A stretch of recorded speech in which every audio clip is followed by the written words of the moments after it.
guys, hello mga kalingap, good morning, good afternoon, and good evening po sa lahat. Welcome back pong muli. Ayan, isa na namang topic, isa na namang talakayan yung atin pong pag-uusapan sa araw na ito. Ito nga po mga kalingap, yung patungkol nga po sa part 97 ng EDSI, yung episode ng EDSI. Ayan, at dito nga po ay talagang mapapa OMG dahil advice ni Papa Eds, kailangan ni Viancy. Dahil sa kaganapang ito mga kalingap, Papa Eds napaiyak at naawa kay Viancy. Kung bakit, panoorin po natin. Pero bago yan mga kalingap, makikitamsak naman po ng ating subscribe buttons at syempre, paki-like and share na rin po. Ayan, mega love shoutout po sa atin pong mga viewers, sa mga solid supporters ng EDSI, sa Team Kalingap, Kalingap Reactor, and of course, Kuya Bal Santos Matubang and Kalingap Rob. Ayan, tuloy-tuloy lang po tayo sa atin pong mga pagsuporta. Nang sa ganun mga kalingap,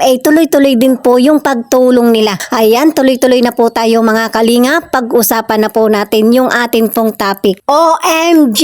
Advice ni Papa Eds, kailangan ni Viancy. Papa Eds po natin napaiyak at naawa nga po dito sa ating si Viancy. Ito nga po mga kalingap, yung patungkol nga po sa part 97 ng EDSI. At dito nga po ay talagang mapapa OMG. Hindi po natin aakalain na advice ni Papa Eds, kailangan ni Viancy. Dahil sa kaganapang ito mga kalingap, Papa Eds napaiyak at naawa kay Viancy. Kung saan ito nga po mga kalingap yung trending sa EDSI na talagang pinag-uusapan, nagbigay ng matinding kahulugan ng pag-aalala. Lalo na nga po sa lahat ng mga sumusuporta at sumusubaybay sa love team nga po ng EDSI. Sa part na itong mga kalingap talaga naman pong maraming nalungkot. Unang-una na nga po dito mga kalingap, si Papa Eds talagang apektado yung kanyang puso at isipan.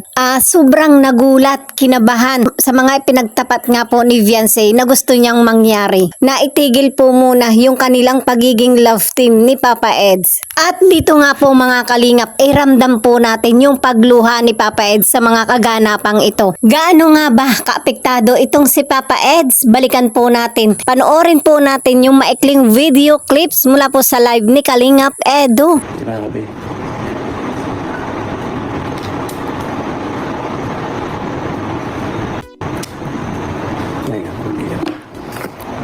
Ay, makasam. Sige po guys, paano na lang, papahinga muna tayo. At nakalungkot din kasi yung vlog kanina Kaya medyo nawalan tayo ng wala pa ako, wala pa medyo nag-hang up yung utak ko Ayan mga kalingap, grabe, narinig po natin yung pahayag ni Kalingap Edu. Dito nga po ay talagang ramdam natin, apektado talaga yung isipan ni Papa Eds. Kung saan mga kalingap dito inamin nga po niya na talagang nalulungkot po siya, nawala sa mood, talagang na-hang out yung kanyang isipan. Dahil dito tinapos niya agad, naging maikli yung kanyang live. Ibig sabihin lang po nito mga kalingap, mahal niya si Viancy at natouch siya sa mga kaganapang ito. Sa mga kaganapan pong ito, marami rin po yung hindi naniniwala at umaasa na ito ay isang prank lang, na hanggang ngayon nga po ay malaking question mark pa rin sa atin kung ano man po yung magiging kahihinatnan ng ganitong sitwasyon. At sa panig naman po ni Viancy, alam naman po natin na talagang napakahirap ng galawan pagdating sa social media. Kapag ka nagkaroon ng issue, talagang damay-damay na, pati pamilya nadadamay. At ito nga po yung isang dahilan ni Viancy na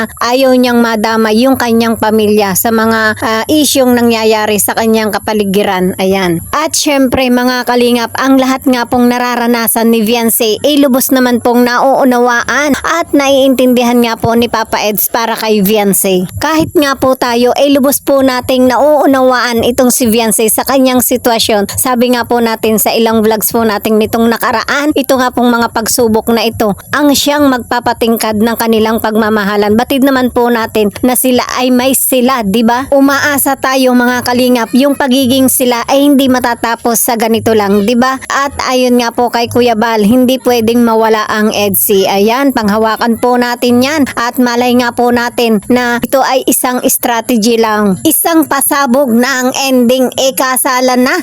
Di wow, di ba? Kasi di ba ito naman talaga yung gustong mangyari nangyari ni Kuya Bal sa EDSA. Kahit tayo mga kalingap, ito rin po yung gusto nating mangyari, di ba? So ayan mga kalingap, para sa kabuuan po ng ating talakayan, balikan po natin, panoorin po natin ang ilang clips mula po sa vlog ng part 97 ng EDSA Kalingap Rob. Ano kasi hindi ko alam kung paano ko sasabihin kay Kuya. Gusto ko maghingi sa'yo ng advice. Tungkol saan? Gusto ko makausap muna ikaw. Tungkol saan? Sa akin. At ang hirap magpapanggap pa ba? Kasi itong mga baga nakaraan, madaming nangyari. Napekto na yung pamilya ko. Ako, napekto na rin. Alam ko, ikaw rin. Alam ko, naapektuhan ka na rin. Kahit man gano'n lang magulo yung iba. Hindi ko na lang sila pinapansin eh. Hindi naman mahalaga yung ibang opinion eh. Hindi ko pinapansin yan. Kasi sa akin, basta okay ka. Yun lang ang pinakamahalaga. Alam mo, ibang usapan na kasi pag pamilya ko na yung nadadamay. Parang ibig mo sabihin sa sinasabi mo na yun. Gusto mo dito?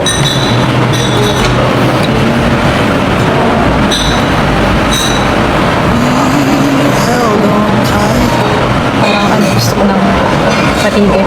Hindi pa rin malinaw. Ayaw mo nang lumaban. Lumaban ka naman. Ako hindi ako maano eh.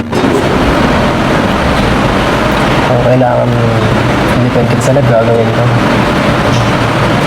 Sabi, kung na nararamdaman mo, dapat nagsabi ko sa akin. Hindi yun, nabibigla ako sa sinasabi mo eh. Ganun-ganun na lang yun. Lahat ng pagsamahan.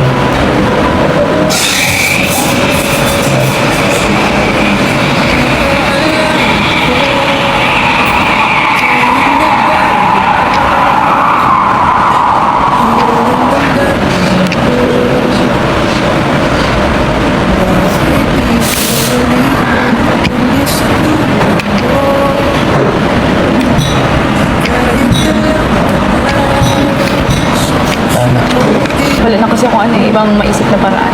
Kundi, yun lang. Pwede mo bang yun ang isip mo?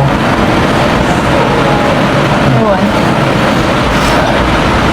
Hindi ko alam.